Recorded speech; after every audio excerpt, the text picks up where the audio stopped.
నమస్తే సార్. అయితే మొన్న బీఆర్ఎస్ భవన్లో జరిగిన పార్టీ కార్యకర్తల సమావేశంలో లీడర్లతో కూడా కేసీఆర్ గారు చాలా విషయాలు చర్చించారు. సో ఈ సందర్భంగా ఆయన బీఆర్ఎస్ పార్టీ రజతోత్సవాలు ఒక ఏడాది పాటు నిర్వహిస్తానని ఆయన అన్నారు. సో ఏడాది పాటు ఎందుకంటారు? 7 నెలల తర్వాత కేసీఆర్కు ఉండేటటువంటి ఒక ప్రత్యేకత ఏంటంటే ఒక్కసారిగా ఉవ్వెత్తున చైతన్యపరచడం పార్టీని అనేది ఆయన వ్యూహంలో భాగంగా ఉంటుంది. చాలా కాలంగా ఆయన పార్టీని పట్టించుకోవట్లేదు, కేవలం ఫామ్ హౌస్కే పరిమితం అవుతున్నారు అనేటటువంటి విమర్శలు రాజకీయంగా చాలా ఉన్నాయి. అది ప్రతి సందర్భంలోని కాంగ్రెస్ పార్టీ ఎత్తి చూపుతుంది. బీఆర్ఎస్ శ్రేణులు సైతము నెక్స్ట్ జనరేషన్ అయినటువంటి కేటీఆర్కి, హరీష్కి అప్పగించేసి కేసీఆర్ గారు కేవలం బ్యాక్గ్రౌండ్లో వ్యూహరచనకే పరిమితం అవుతారా అనేటటువంటి భావన నెలకొంటుంది. ఈ నేపథ్యంలో దాదాపు 7 నెలల తర్వాత కేసీఆర్ గారు బీఆర్ఎస్ అంటే అదే తెలంగాణ భవన్కి వచ్చారు.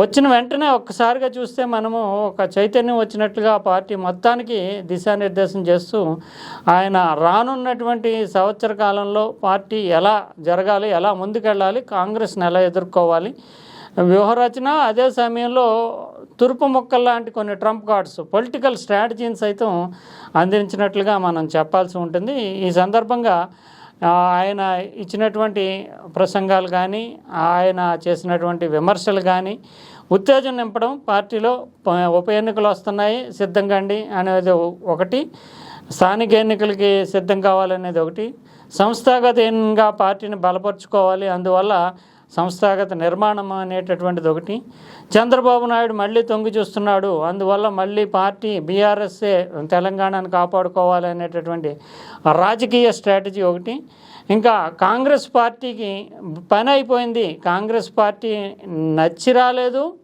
నచ్చి ప్రజలు ఎన్నుకోలేదు, ఆ పార్టీ పాలన ప్రజలకి అచ్చి రాలేదు, అందువల్ల నచ్చి కానీ అచ్చి కానీ రాలేదు ఆ పాలన అని చెప్పడం కానీ, ఇలా రకరకాల కోణాల్లో ఒక్కసారిగా తన వైపు తిప్పుకుంటూ బీఆర్ఎస్ వైపు తెలంగాణ సమాజం మొత్తం చూడాలి, తెలంగాణకు ప్రత్యామ్నాయం బీఆర్ఎస్ మాత్రమే అనేటటువంటి సందేశాన్ని ఇచ్చే విధంగా ఒక ఉవ్వెత్తున ఆయన ప్రకంపనలు రేకెత్తించారు. పొలిటికల్ ప్రకంపనలు అనేది మనం అర్థం చేసుకోవాల్సి ఉంటుంది.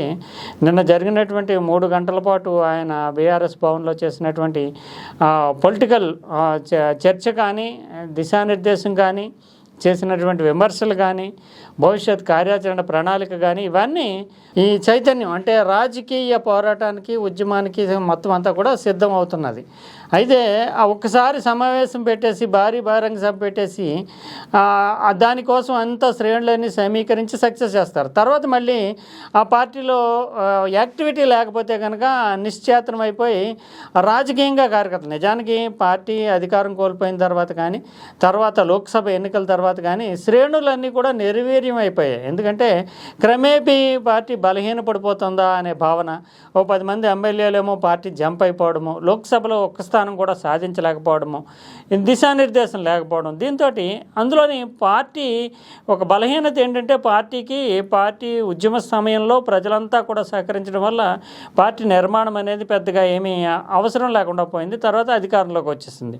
అప్పుడు కూడా అధికారంలో ఉండడం వల్ల పార్టీ నిర్మాణ బలహీనతలన్నీ బయటపడలేదు. కానీ ఇప్పుడు అధికారం కోల్పోయిన తర్వాత సంస్థాగతంగా పార్టీ ఎలా ఉందనే ప్రశ్న తలెత్తుంది. దీంతో ఇప్పటికీ కూడా పార్టీకి చూస్తే కనుక కాంగ్రెస్, భారతీయ జనతా పార్టీ, ఇతర పార్టీల్లో గ్రామ స్థాయి నుంచి ఒక కార్యవర్గాలు, యాక్టివిటీ ఇవన్నీ ఉంటాయి. కానీ బీఆర్ఎస్కి ఆ లోపం అనేది వెంటాడుతుంది. దాంతో ఇప్పుడు ఒక యాక్టివిటీ, రాజకీయ పోరాటం చేయాల్సినటువంటి అవసరం ఉంది. రాజకీయ పోరాటానికి ప్రజలు కూడా సిద్ధమవుతున్నారు, ప్రభుత్వం మీద అసంతృప్తి అంటూ నివేదికలు కూడా బీఆర్ఎస్ వద్ద ఉన్నాయి. కానీ దాన్ని నడపాలంటే కనుక ఒక బహిరంగ సభ ఏదో పెట్టేసి వదిలేస్తే సరిపోదు. అందువల్ల ఏడాది పాటు బీఆర్ఎస్ సాధించినటువంటి విజయాలు, రాష్ట్ర సాధన, 10 ఏళ్లలో బీఆర్ఎస్ పార్టీ ప్రభుత్వం అభివృద్ధి పరంగా ఇచ్చినటువంటి సంక్షేమ పథకాలు, ఇవన్నిటిని కూడా ప్రజల్లో నిరంతరం చర్చల్లో ఉంచాలి. దాని ద్వారా పార్టీని సమాయత్తం చేయాలి. అంటే ఒక 1 ఇయర్ పాటు బీఆర్ఎస్ అనేటటువంటి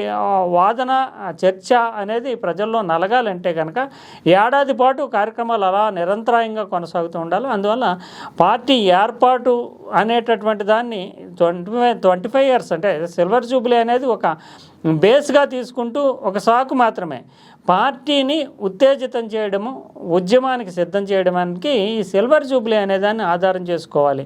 అందుకు శంకారావంగా ఏప్రిల్ 27న సమావేశం, భారీ బహిరంగ సమావేశాన్ని నిర్వహించాలి లక్షల మందితో. తర్వాత ఏడాది పాటు ఆ పార్టీకి సంబంధించినటువంటి చైతన్యం కొనసాగేలాగా ప్రభుత్వంపై పోరాటానికి రాజకీయంగా సిద్ధం చేయడం అనేది లక్ష్యంగా ఉండాలి. అందుకనే ఏడాది పాటు రజతోత్సవాలంటూ పిలుపునిచ్చారని చెప్పాలి. అందువల్ల ఒక్క మీటింగ్లో కానీ ఒక బహిరంగ సభతో కానీ పక్కన పెట్టకుండా పార్టీని చైతన్యపరచడం అనేటటువంటిది యాజిటేషన్ మోడ్లోకి తీసుకెళ్లడం అనేది లక్ష్యంగా ఏడాది పాటు కార్యక్రమాలు నిర్వహిస్తున్నారని మనం అర్థం చేసుకోవాల్సి ఉంటుంది.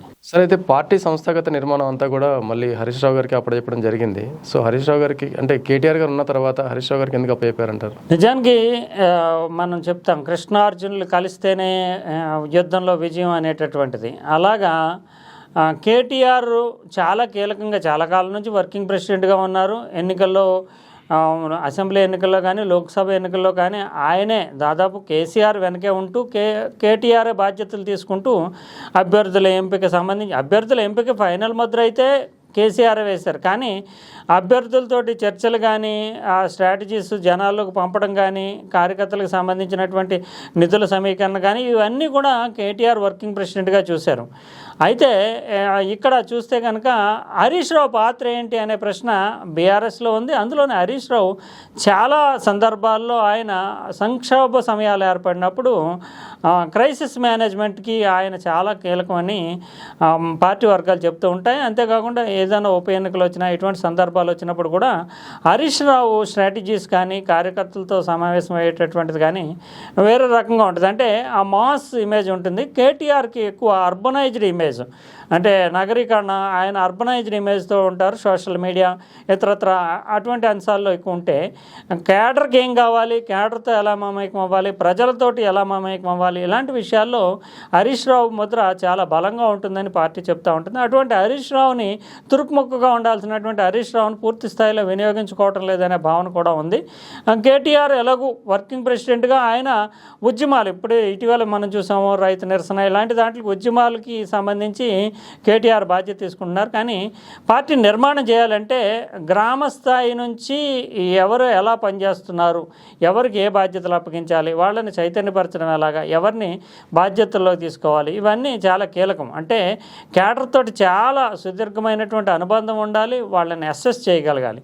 సంస్థాగత నిర్మాణం అంటే పార్టీ బలహీనంగా ఉంది, అది మనం ఒప్పుకొని తీరాల్సిందే. అంటే అటు కాంగ్రెస్తో కానీ అధికారంలో ఉన్న లేకపోయినా భారతీయ జనతా పార్టీతో కానీ పోలిస్తే ఈ పార్టీకి ఉద్యమం జరిపినప్పుడు అవసరం లేకపోయింది, అధికారంలోకి వచ్చినప్పుడు కూడా పార్టీకి బీఆర్ఎస్కి సంస్థాగత నిర్మాణం అవసరం లేకుండా పోయింది. కానీ ఇప్పుడు ప్రతిపక్షంలో ఉంది. ప్రతిపక్షంలో ఉన్నప్పుడు రాజకీయంగా నిరంతరము ప్రభుత్వం మీద పోరాటం చేయాలంటే పార్టీ అనుబంధ విభాగాలు, విద్యార్థి, మహిళ, రైతు అన్ని అనుబంధ విభాగాలని బలంగా ఉండాలి. ప్రతి పార్టీ నాయకత్వం పిలిపిస్తే వీళ్ళంతా స్పందించి ప్రజల్లోకి వెళ్ళాలి. అందుకు అవసరమైనటువంటి సంస్థాగత నిర్మాణం, పార్టీని గ్రామ స్థాయి నుంచి రాష్ట్ర స్థాయి వరకు నిర్మాణం చేయడానికి సంస్థాగతమైనటువంటి నిర్మాణ బాధ్యతల్ని హరీష్ రావుకి అప్పగించారు. ఇది సముచితమైనటువంటి అవసరమైనటువంటి చర్యగానే చూడాలి.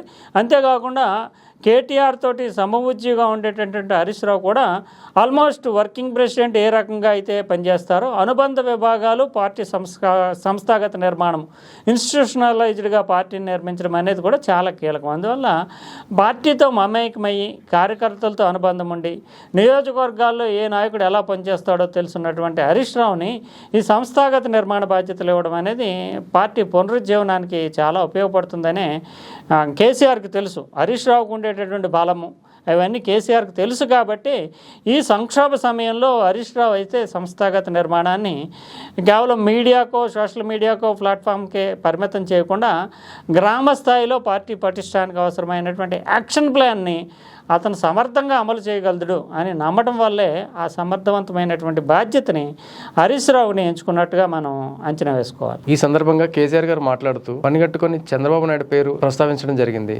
ఏమై ఉంటుంది కారణం? చంద్రబాబు, నిజానికి చంద్రబాబుని అంటే మనం మరో రకంగా చెప్పాలంటే చంద్రబాబు, కేసీఆర్ ఇద్దరు కూడా ఆల్మోస్ట్ తెలుగుదేశం పార్టీలో 16 ఏళ్ళు పనిచేశారు. చంద్రబాబు నాయుడు ఇందిరా కాంగ్రెస్ తరపున ఎన్నికై 82 ఎన్నికల్లో అయితే ఆయన తెలుగుదేశంలో లేడు. తర్వాత 84 ఉద్యమం తర్వాత తెలుగుదేశంలోకి వచ్చారు. వచ్చిన తర్వాత చాలా కీలకమైనటువంటి పాత్రలోకి చంద్రబాబు నాయుడు అయ్యారు. ఇంచుమించు ఆ సమయంలోనే ఈయన కూడా కేసీఆర్ కూడా తెలుగుదేశం పార్టీలో ప్రవేశించారు. వీళ్ళిద్దరూ చాలా బలమైనటువంటి అనుబంధంతో 2001 వరకు, అంటే కేసీఆర్ తెలుగుదేశం పార్టీ నుంచి బయటకు వచ్చేసే వరకు 16 ఏళ్ల పాటు ఇద్దరు కలిసి నడిచారు. ఒక రకంగా చెప్పాలంటే అపూర్వ సహోదరులు అని అనుకోవాలి. ఎందుకంటే వీళ్ళ యొక్క బలాలు బలహీనతలు ఒకరికి తెలుసు. అంటే మనకి స్పష్టంగా అంచనాలు అయితే లేవు, కానీ తెలుగుదేశం పార్టీ అంటే ఎన్టీ రామారావు బాధ్యతల నుంచి దింపేసిన తర్వాత తెలుగుదేశం పార్టీ నాయకులకి, ద్వితీయ శ్రేణి కార్యకర్తలకి, వీళ్ళందరికీ కూడా శిక్షణ ఇచ్చినప్పుడు కూడా కేసీఆర్ సేవలు, అంటే కేసీఆర్ పొలిటికల్గా ఒక మాస్టర్ పీస్, అంటే ఎలాంటి వ్యూహాలు అమలు చేయాలి, ఎలాగ ప్రజలను చైతన్యపరచాలి, ఇవన్నీ కేసీఆర్కి తెలిసినట్లుగా ఎవరికి తెలియదు. అందువల్ల కేసీఆర్ ఆధ్వర్యంలోనే తెలుగుదేశం పార్టీలో నాయకులకి, అంటే ద్వితీయ శ్రేణి నాయకత్వానికి శిక్షణ ఇప్పించారు చంద్రబాబు నాయుడు అని కూడా చెప్తారు. అందువల్ల కేసీఆర్కి తొలిసారిగా మంత్రి పదవి కూడా చంద్రబాబు నాయుడు ఇచ్చారు. అయితే చంద్రబాబు నాయుడు ఒక రకంగా కేసీఆర్కి లక్కీ మాస్కట్గా చూడాలి. ఎందుకంటే ప్రత్యర్థి పార్టీలో వాళ్ళు కూడా మనకు ఒకసారి అనుకోని అదృష్టంగా లభిస్తూ ఉంటారు. ప్రతి సంక్షోభ సమయంలోని కేసీఆర్కి చంద్రబాబు నాయుడు వినియోగపడ్డారు. అంటే రాజకీయ ప్రత్యర్థి, కానీ తన విజయం సాధించడానికి అవసరమైనటువంటి సందర్భంలో ప్రయోగించదగినటువంటి ఒక అస్త్రంగా చంద్రబాబు నాయుడు ఉపయోగపడ్డాడనే చెప్పాల్సి ఉంటుంది. అంటే చంద్రబాబు నాయుడు వీళ్ళంతా ఆధ్వర్యంలో ఉన్నప్పుడు నిజానికి 2009లో మహాకూటమి పెట్టుకొని కేసీఆర్ పోరాటం, ఎన్నికల పోరాటానికి వెళ్ళడం మనకు తెలుసు, అవసరమైనటువంటి సందర్భం. తర్వాత 2014లో మళ్ళీ టీఆర్ఎస్ అధికారంలోకి వచ్చిన తర్వాత మెజారిటీ, చాలా థిన్ మెజారిటీ ఉన్నప్పుడు 63 సీట్లతోటి అధికారంలోకి వచ్చిన సందర్భాల్లో కేసీఆర్ నిజానికి హైదరాబాదు అనేది గుండెకాయ, దీనికి అసలు ఇష్యూవే వివాదమే, రాష్ట్ర విభజనకు వివాదమే హైదరాబాద్ ఉండాలా లేదని. అటువంటి అప్పుడు ఈ హైదరాబాదు చుట్టుపక్కల ప్రాంతాల్లో తెలుగుదేశం ఘనమైన విజయాన్ని సాధించింది. 15 సీట్లు తెలుగుదేశానికి రావడము, బీజేపీకి దీనికి కలిపి, అంటే హైదరాబాద్ మీద రాజకీయంగా పట్టు మాత్రము బీజేపీ తెలుగుదేశంకి అత్యధిక సీట్లు వచ్చింది. బీఆర్ఎస్ గ్రామ ప్రాంతాల్లో ఎక్కువ సీట్లు సాధించింది. అటువంటి అప్పుడు హైదరాబాద్ మీద రాజకీయ ఆధిపత్యం లేకుండా రాష్ట్రం మీద రాజకీయ స్థిరత్వం సాధించడం కష్టం అనేది కేసీఆర్కి తెలుసు. ఆ సందర్భంలోనే నిజానికి చంద్రబాబు నాయుడు చేసినటువంటి ఒక రాజకీయ తప్పిదము, రాజకీయ పొరపాటు, రాజకీయ తప్పిదము అంచనా వల్ల అందులో సెక్షన్ 8 అంటూ హైదరాబాద్ మీద ఇంచుమించు కొంత ప్రాంతం మీద గవర్నర్కి అధికారాలు ఉండడం, ఇవన్నీ పొలిటికల్గా ఒక ఇన్స్టెబిలిటీకి, పూర్తి స్థాయి రాజకీయ స్థిరత్వం తెలంగాణ ప్రభుత్వానికి రాని పరిస్థితులు ఉండేవి. అందులోని చంద్రబాబు నాయుడు అప్పట్లో ఇచ్చినటువంటి స్టేట్మెంటు, నేను తెలంగాణలో తెలుగుదేశం పార్టీని అధికారంలోకి తెచ్చే వరకు కూడా హైదరాబాద్ను ఖాళీ చేయను, హైదరాబాద్ నుంచి వెళ్ళను అనేటటువంటి ఒక స్టేట్మెంటు చంద్రబాబు నాయుడు. అంటే సైబరాబాద్ నిర్మాణంలో చంద్రబాబు చాలా కీలకమై ఉండొచ్చు, కానీ ఆంధ్రప్రదేశ్కి ఒక ముఖ్యమంత్రిగా అక్కడి ప్రజలను ఎన్నుకున్న తర్వాత మళ్ళీ వేరే ప్రాంతం మీద, ఇప్పుడు మనం బిడ్డలను పెంచిన తర్వాత వాళ్ళని పెంచి పెద్ద చేయడం వరకు మన బాధ్యత ఉంటుంది తప్ప, వాళ్ళు పెరిగిన తర్వాత మాకు అధికారం ఉంది వాళ్ళ మీద అనుకోవడం అనేది ఒక మూర్ఖత్వం. వాళ్ళని మొత్తం కంట్రోల్ చేయాలని. అలాగే హైదరాబాద్ నిర్మాణంలో బాధ్యత వహించి ఉండండి. హైదరాబాద్ పర్టికులర్లీ ఐటీ టెక్నాలజీకి సంబంధించి ఆయన అభివృద్ధిలో భాగస్వామి, అందులో ఎవరు కాదనలేరు. కానీ ఈ హైదరాబాదు నేనే నిర్మాణం చేశాను, హైదరాబాద్ మీదలో తెలంగాణలో తెలుగుదేశం పార్టీని అధికారంలోకి తెస్తాను, ఇలాంటి కొంచెం దుందుడుకు రాజకీయ వ్యవహారాల్లో చంద్రబాబు చొరవ చూపడంతో ఆ సమయంలో నిజానికి హైదరాబాద్లో చంద్రబాబు నాయుడు తిష్టవేసి ఉన్నంతకాలం, ఇక్కడ ఉమ్మడి రాజధానిగా ఉంటూ ఆంధ్రప్రదేశ్ ప్రభుత్వము తెలంగాణ ప్రభుత్వం రెండు కొనసాగినంత కాలము, మరి పైపెచ్చి 20-25 లక్షల మంది సెటిలర్స్ హైదరాబాద్ చుట్టుపక్కల ఉన్నటువంటి ప్రాంతంలో ప్రజాస్వామ్యంలో ఎన్నికలు కనుక వాళ్ళ యొక్క ప్రభావము, వీటన్నిటి నేపథ్యంలో తెలంగాణ ప్రభుత్వం స్థిరపడాలి, తన రాజకీయ అధికారం స్థిరపడాలంటే చంద్రబాబు నాయుడు హైదరాబాద్ నుంచి పరిపాలన సాగించినంతకాలం అది సాధ్యం కాదు, చాలా సెన్సిటివ్గా ఉంటుందని కేసీఆర్ గ్రహించారు. ఈ లోపలనే చంద్రబాబు నాయుడు, రేవంత్ రెడ్డి వీళ్ళంతా కూడా వ్యూహాత్మకమైనటువంటి తప్పిదం తప్పిదం. ఎమ్మెల్సీ ఎన్నికల్లో ఒకరికి డబ్బులు ఓటుకు నోటు కేసు తెచ్చిపెట్టుకోవడంతో చట్టపరంగా వాళ్ళని బిగించి చాలా అంటే మనకి బ్యాక్డోర్ డిప్లొమసీ చాలా జరిగింది. ఆ కేసులు పెడతామంటాం, బ్రహ్మ కూడా చంద్రబాబు నాయుడిని తప్పించలేరు, రాజకీయంగా జైలుకు పంపుతామంటాం. ఇవన్నిటి నేపథ్యంలో బ్యాక్డోర్ పాలసీలో అనేక రకాలైనటువంటి చర్చలు జరపడము, అమరావతికి వెళ్ళిపోవాలి తప్పనేటువంటి ఒక రాజకీయ అనివార్యత చంద్రబాబు నాయుడికి ఏర్పడింది. ఇది కేసీఆర్ చేసినటువంటి చాలా అప్పుడు కూడా చంద్రబాబు నాయుడు నిజానికి ఉమ్మడి రాజధానిగా 10 ఏళ్ళు ఉండే అవకాశం ఉన్నా చంద్రబాబు చేసినటువంటి తప్పిదం వల్ల జైలుకు పంపుతాననేటటువంటి చట్టబద్ధమైనటువంటి కేసులు పెడతాను, ఆడియో టేపుల్ని ఫోరెన్సిక్ ల్యాబ్ పంపించడం, దీని నేపథ్యంలో కేంద్ర నాయకత్వం బీజేపీ కలుగజేసుకోవడం, వీళ్ళిద్దరి మధ్య ఏం జరిగిందో తెలీదు. చంద్రబాబు నాయుడు అయితే ఇక్కడ నుంచి అమరావతి రాజధాని అంటూ వెళ్ళిపోక తప్పని పరిస్థితి. ఆ తర్వాత కేసీఆర్ హైదరాబాద్ నగరం మీద రాజకీయంగా కూడా పట్టు సాధించడము, ఇక్కడ ఉండేటటువంటి సెటిలర్లు కానీ ఇతరులు కానీ తెలుగుదేశం వాళ్ళు తమకు రక్షణ లేదంటూ టీఆర్ఎస్కి మద్దతుదారులుగా మారడము, టీఆర్ఎస్ హైదరాబాద్ సహా అన్నిటి మీద రాజకీయ పట్టును సాధించింది. మనం 2023 ఎన్నికల్లో కూడా మిగిలిన గ్రామ ప్రాంతాలన్నింటిలోని కాంగ్రెస్ పార్టీకి ఆధిక్యం వస్తే హైదరాబాద్ చుట్టుపక్కల ఇవన్నీ కూడా 19 స్థానాలు బీఆర్ఎస్కి ఆధిక్యం వచ్చింది. అంటే బీఆర్ఎస్ బలపడింది. అంటే నగరంలో గతంలో తెలుగుదేశం పార్టీ బలాన్ని బీఆర్ఎస్ తీసేసుకుంది. ఈ రకంగా చూస్తే చంద్రబాబు నాయుడు చేసినటువంటి తప్పిదాలు ఇవన్నీ కూడా కేసీఆర్కి అడ్వాంటేజ్ కలిసి వచ్చాయి. అందువల్ల అక్కడ కూడా చంద్రబాబు నాయుడు లక్కీ మస్కట్గా మారాడు. హైదరాబాద్ మీద రాజకీయంగా బీఆర్ఎస్ పట్టు సాధించడానికి సాధ్యపడింది. 2018 ఎన్నికల్లో కూడా అసెంబ్లీ ఎన్నికల్లో కూడా నిజానికి బీఆర్ఎస్ కొంత బలహీనపడింది, కాంగ్రెస్ పుంజుకుంది అనేటటువంటి నేపథ్యంలో ఆ ఎన్నికలు జరిగాయి. కానీ చంద్రబాబు నాయుడు కాంగ్రెస్తో పొత్తు పెట్టుకోవడంతో మళ్ళీ వలసవాదం రాబోతుంది. చంద్రబాబు నాయుడు కాంగ్రెస్ను గుప్పెట్లో పెట్టుకుని తెలంగాణ సమాజం మీద ఆధిక్యాన్ని సాధిస్తాడు. ఆంధ్రప్రదేశ్లో అధికారంలో ఉన్నటువంటి ముఖ్యమంత్రి అప్పటికి ఈ తెలంగాణ సమాజం మీద ఆధిక్యాన్ని చేస్తాడంటూ ఒక సెంటిమెంట్ని రేకెత్తించడానికి చంద్రబాబు నాయుడిని ఒక లక్కీ మస్కట్గా ప్రత్యర్థి పక్షంలో అంటే కాంగ్రెస్తో జతకూడి పోటీ చేస్తున్నటువంటి చంద్రబాబు నాయుడిని వ్యూహాత్మకంగా అప్పుడు కూడా 2018 ఎన్నికల్లో కూడా ఒక బూచి చంద్రబాబు వస్తున్నాడు, కాంగ్రెస్ వాళ్ళు ఆయన కుప్పట్లోకి వెళ్ళిపోయారు, తెలంగాణ సమాజానికి అన్యాయం జరుగుతుంది, చంద్రబాబు ఆంధ్రప్రదేశ్ ముఖ్యమంత్రిగా ఉన్నాడు, తెలంగాణకి సంబంధించిన నీళ్లు ఇంకా అనేక అంశాలు ఉమ్మడి రాష్ట్ర విభజనకు సంబంధించినవి ఉన్నాయి. ఇప్పుడు చంద్రబాబు నాయుడు ఆధిక్యంలో ఉన్న కాంగ్రెస్కి కనుక పట్టం కడితే మళ్ళీ తెలంగాణ ప్రజల ఘోష ఎవరు పట్టించుకోరు అనేటటువంటి ఒక పొలిటికల్ టూల్ని బయటికి తీసి చంద్రబాబు నాయుడిని అప్పుడు కూడా అస్త్రంగా 2018లో కూడా వినియోగించడంతో దాదాపు 5-6% ఓట్లు టీఆర్ఎస్ వైపు మొగ్గు చూపాయనేటటువంటి అంచనాలు ఉన్నాయి. ఆ రకంగా చంద్రబాబు నాయుడు 2018లో కూడా స్ట్రాటజిక్గా ఉపయోగపడ్డాడు మస్కట్గా, అంటే ప్రత్యర్థి మస్కట్గా. కానీ 2023 ఎన్నికలకు వచ్చేటప్పటికి చంద్రబాబు నాయుడు అందుకే దాదాపు ఎన్నికల్లో పోటీ చేయకుండా దూరంగా ఉండడం అనేది జరిగింది. అందువల్ల కాంగ్రెస్ కానీ కాంగ్రెస్ వర్సెస్ టీఆర్ఎస్ అనేది బీఆర్ఎస్ అనేది ముఖాముఖి పోటీ జరగాల్సినటువంటి అవసరం ఏర్పడింది. అందువల్ల చంద్రబాబు నాయుడు అప్పుడు ఆంధ్రప్రదేశ్లో కూడా అధికారంలో లేడు. అందువల్ల ఆ రకంగా 23 ఎన్నికల్లో మాత్రం చంద్రబాబు నాయుడు కేసీఆర్కి ఏ రకంగానూ ఉపయోగపడలేదు. అందువల్ల కాంగ్రెస్ ఆధిక్యం సాధించింది. కానీ చంద్రబాబు నాయుడికి సెటిలర్స్ ఓటర్స్గా ఉంటారనుకున్నటువంటి వాళ్ళంతా మాత్రం బీఆర్ఎస్కి ఓట్లు వేశారు. హైదరాబాద్ చుట్టుపక్కల బీఆర్ఎస్ బలమైనటువంటి ఆధిక్యాన్ని సాధించగలిగింది. ఇప్పుడు మళ్ళీ అక్కడ ఆంధ్రప్రదేశ్లో చంద్రబాబు నాయుడు అధికారంలో ఉన్నాడు. ఇక్కడ పార్టీ ఏమో కొంత కాంగ్రెస్ నుంచి వ్యతిరేకత ఎదుర్కొంటుంది. చంద్రబాబు నాయుడికి రేవంత్ రెడ్డికి మా తెలంగాణ ముఖ్యమంత్రికి మధ్య సన్నిహిత సంబంధాలు ఉన్నాయి. గురు శిష్యులు అనేటటువంటి సెంటిమెంట్ కూడా కనిపిస్తూ ఉంటుంది.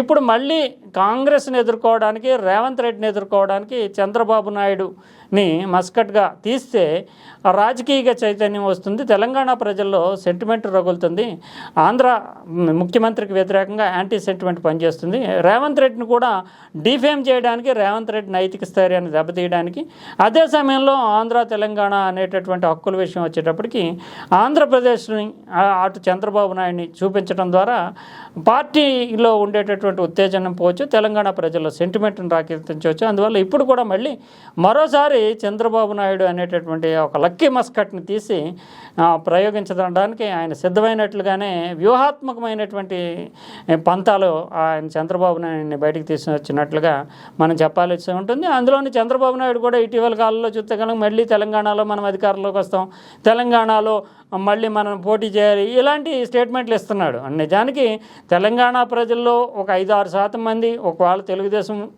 కోర్ పోటీ చేసినా కూడా తెలుగుదేశం పార్టీ ఇక్కడ తెలంగాణలో అధికారంలోకి రావడం కానీ తెలంగాణలో పరిపాలనకు సంబంధించినటువంటి విషయంలో కీలకం కావడం కానీ సాధ్యం కాదు. ఎందుకంటే 2 రాష్ట్రాలు, ఇదేం జాతీయ పార్టీ కాదు. బీజేపీ కాంగ్రెస్కి ఉన్న అడ్వాంటేజ్ తెలుగుదేశానికి ఉండదు. అయినా కూడా చంద్రబాబు నాయుడికి ఆశలు పెరగడం అనేది, చంద్రబాబు నాయుడికి హైదరాబాద్ మీద తెలంగాణ మీద ఎంత ఆశ పెరిగితే అంత కేసీఆర్కి అడ్వాంటేజ్. అది మళ్ళీ మరోసారి ఆ సెంటిమెంట్ని రేకెత్తించడం ద్వారా, చంద్రబాబు నాయుడిని ప్రయోగించడం ద్వారా ప్రజల్లో తెలంగాణ ఆత్మాభిమానము, తెలంగాణ అస్తిత్వవాదము, తెలంగాణ ప్రజల యొక్క ప్రగతి జరగాలంటే కనుక ఆంధ్ర ప్రాంతానికి చెందినటువంటి చంద్రబాబు నాయుడు తెలంగాణ వ్యవహారాల్లో ఏమాత్రం జోక్యం చేసుకున్నా నష్టపోతాము, అందుకు గాను తెలంగాణకి ప్రాతినిధ్యం వహించేటటువంటి బీఆర్ఎస్ని ఎన్నుకోండి అనేటటువంటి ఒక సంకేతాన్ని ప్రజల్లోకి పంపడానికి మళ్ళీ చంద్రబాబు నాయుడు అనేటటువంటి మస్కట్ని బయటికి తీసినట్లుగా మనం భావించుకోవాల్సి ఉంటుంది. సరే, అయితే ఇప్పుడు స్వయాన కేసీఆర్ గారే మళ్ళీ రంగంలోకి దిగారు కాబట్టి తెలంగాణ పొలిటికల్ సీన్ పూర్తిగా మారబోతుందంటారా? ఏం ఎక్స్పెక్ట్ చేయొచ్చు మనం దీని నుంచి? ఖచ్చితంగా. ఎందుకంటే కేటీఆర్, హరీష్ రావు చాలా కాలం నుంచి పోరాటం చేస్తున్నారు. ప్రభుత్వం తెలంగాణలో కాంగ్రెస్ ప్రభుత్వం నెలకొల్పిన మరుసటి రోజు నుంచి కూడా వీళ్ళు పోరాటం చేస్తున్నారు. కానీ 1-2 సందర్భాల్లో అసెంబ్లీలో కేసీఆర్ కనిపించడం కానీ ఆయనకు అసెంబ్లీకి వెళ్ళడానికి కూడా ఏం ఆసక్తి కనపరచడం లేదు. ఒక రకంగా చెప్పాలంటే కేసీఆర్ అనూహ్యమైనటువంటి సెట్ బ్యాక్, ఎదురు దెబ్బ తినడం వల్ల కొంతకాలం పాటు ఆయన మౌనంగా కూడా ఉన్నారు, ఏమీ ఆలోచన కూడా చేయలేదనే పార్టీ వర్గాలు చెప్తూ ఉంటాయి. కానీ ఇటీవల కాలంలో ఆయనకి అనేక రకాలైనటువంటి అస్త్రాలు అంది వస్తున్నాయి. ఏంటంటే కుల గణనలో విషయంలో కావచ్చు, ఎస్సీ రిజర్వేషన్ వర్గీకరణ విషయంలో కావచ్చు, హైడ్రా విషయంలో కావచ్చు, సంక్షేమ పథకాల మీద ఎన్నికల ప్రణాళికలో కాంగ్రెస్ ఇచ్చినటువంటి పూర్తి స్థాయి అమలు చేయకపోవడం కావచ్చు, రైతులకు సంబంధించినటువంటి రైతు బంధు ఇలాంటి పథకాల అమల్లో లోపాలు కావచ్చు, ఇవన్నిటిని స్టడీ చేసిన తర్వాత ఇక అందులోని ఇటీవల కాలంలో ఎమ్మెల్యేలు పార్టీ జంప్ చేసినటువంటి ఎమ్మెల్యేల మీద సుప్రీంకోర్టు సీరియస్ అవ్వడం కావచ్చు, స్థానిక ఎన్నికలు, వీటన్నిటి నేపథ్యంలో ఇంకా రంగం అంటే ఇప్పుడు పార్టీ పూర్తి స్థాయిలో కాన్సన్ట్రేషన్ చేస్తే కనుక కాంగ్రెస్ను ఓడించడం కానీ ఎదిరించడం కానీ పెద్ద కష్టం కాదు అనే నమ్మకానికి వచ్చిన తర్వాత ఇంక ఇప్పుడు తాను గైడెన్స్ ఇవ్వాలి. గైడెన్స్ ఇవ్వడం కేటీఆర్, హరీష్ రావులు ఇప్పటికే తిరుగుతున్నారు. కానీ పార్టీ అధినేతగా పెద్దగా పార్టీ అంటే తెలంగాణ ఉద్యమానికి ఒక సింబల్గా ఉన్నటువంటి తాను రంగంలోకి దిగి ఆ కేడర్ని ఉత్తేజితం చేయడం, ప్రజల్ని మేల్కొల్పడం అనేది చెయ్యాలి. అందుకు గాను రంగప్రవేశం చేశారు. అందువల్ల ఖచ్చితంగా పొలిటికల్ అట్మాస్ఫియర్ అనేది మారుతుంది. నిన్నే చూసాం మనము. ఏంటంటే కేసీఆర్కి ఉన్న అడ్వాంటేజ్ ఏంటంటే ఆయన ఓ పొలిటికల్ స్టార్. నిజానికి చాలామంది రాజకీయాల్లో ఉన్నటువంటి నాయకులు ప్రెస్ మీట్లు పెడతా ఉంటారు. నిజానికి చంద్రబాబు నాయుడిని తీసుకుందాం. చంద్రబాబు నాయుడు నిరంతరం ప్రెస్ మీట్లు పెడతా ఉంటారు, గంటల తరబడి మాట్లాడతారు. కానీ దానికి సంబంధించినటువంటి ప్రకంపనలు ఏమి పెద్దగా కనిపించే రొటీన్గా జరుగుతాయి. ఆయన మీడియాను కూడా సెన్సిటివ్గా. అదే కేసీఆర్ ప్రెస్ మీట్ పెట్టగానే మీడియా 2 గంటలైనా 3 గంటలైనా లైవ్ ఇస్తుంది. ప్రజలు కూడా లక్షల మంది అలా చూస్తారు. పొలిటికల్ నాయకులకి, రాజకీయ నాయకులకి ఆ స్టేచర్ అనేది తక్కువ. ఈయన 3 నెలలకు 4 నెలలకు పెట్టినా సరే మొత్తం అంతా కూడా మీడియా కాన్సన్ట్రేషన్ అంతా ఆయన మీద ఉంటుంది. 2 గంటలు మీడియాతో మాట్లాడారంటే మీడియాను కంట్రోల్ చేస్తూ, అంటే నిజానికి మీడియా కూడా అప్రమత్తంగా ఉంటుంది, ఆచితూచి. అదే చంద్రబాబు నాయుడు ఇతర నాయకుల దగ్గర అయితే మీడియా వాళ్ళని దాడి చేయొచ్చు, వాళ్ళని ప్రశ్నించవచ్చు, ఒక మంచి అవకాశం దొరికింది. కానీ కేసీఆర్ ప్రెస్ మీట్లో వాళ్ళని చాలా అప్రమత్తంగా ఉంటారు. ఏదైనా ప్రశ్న అడగాలంటే సంశయించే పరిస్థితుల్లో కంట్రోల్ చేస్తూనే ఆయన సమావేశం చేస్తారు. కొన్ని లక్షల మంది టీఆర్పీ రేటింగ్ చూసినా మనము కేసీఆర్ మీటింగ్ అనేటప్పటికీ మీడియా కూడా చాలా ఉత్తేజితంగా ఉంటుంది. తర్వాత లక్షల మంది చూస్తారు. మనకి 2 రాష్ట్రాలను పోల్చుకుంటే కనుక ఒక పవన్ కళ్యాణ్కి కూడా ఇలా రేటింగ్ వస్తూ ఉంటుంది. కానీ పవన్ కళ్యాణ్ సినిమా స్టార్. నిజానికి ముందుగా రాజకీయ నాయకుడిగా కంటే కూడా ఆయనకి కొన్ని లక్షల మంది అభిమానులు ఉంటారు కనుక ఆ సినిమా స్టార్ నుంచి వచ్చినటువంటి ఇమేజ్ దృష్ట్యా ఆ మీడియాలో ఆడిపోయి ఉంటుంది. కానీ అటు జగన్మోహన్ రెడ్డి, చంద్రబాబు నాయుడు మీటింగ్లు పెట్టినప్పటికీ అంత స్థాయిలో ఆదరణ కానీ మీడియాలో కనిపించదు. కానీ పొలిటికల్ స్టార్ అయినప్పటికీ కూడా ఉద్యమ స్థాయి నుంచి వచ్చినటువంటి నేపథ్యము, తర్వాత ఆయన ఆ భాష కానీ ప్రజలను ఆకట్టుకునే విధానం కానీ ప్రజలలోకి వెళ్ళిపోయే విధంగా ఉండడం కానీ ఆ ప్రసంగాలు కానీ వీటన్నిటి ద్వారా ఒక పొలిటికల్ స్టార్గా ఉంటాడు కనుక ఖచ్చితంగా కేసీఆర్ రంగంలోకి వచ్చాడు అంటే ఆ అట్మాస్ఫియర్ మారిపోతుంది. ఇంకా తాడో పేడో తేల్చుకునేటటువంటి వాతావరణం ఉంటుంది. ఖచ్చితంగా ఇది కాంగ్రెస్ పార్టీకి స్పష్టమైనటువంటి రాజకీయ హెచ్చరిక. అలర్ట్ కావాల్సి ఉంది కాంగ్రెస్ ప్రభుత్వం కానీ రేవంత్ రెడ్డి కానీ. అలర్ట్ కాక తప్పనటువంటి పొలిటికల్ కంపల్షన్ని కేసీఆర్ రంగంలోకి దిగడం ద్వారా హెచ్చరిక రూపంలోనే ఇచ్చాడని మనం అర్థం చేసుకోవాలి.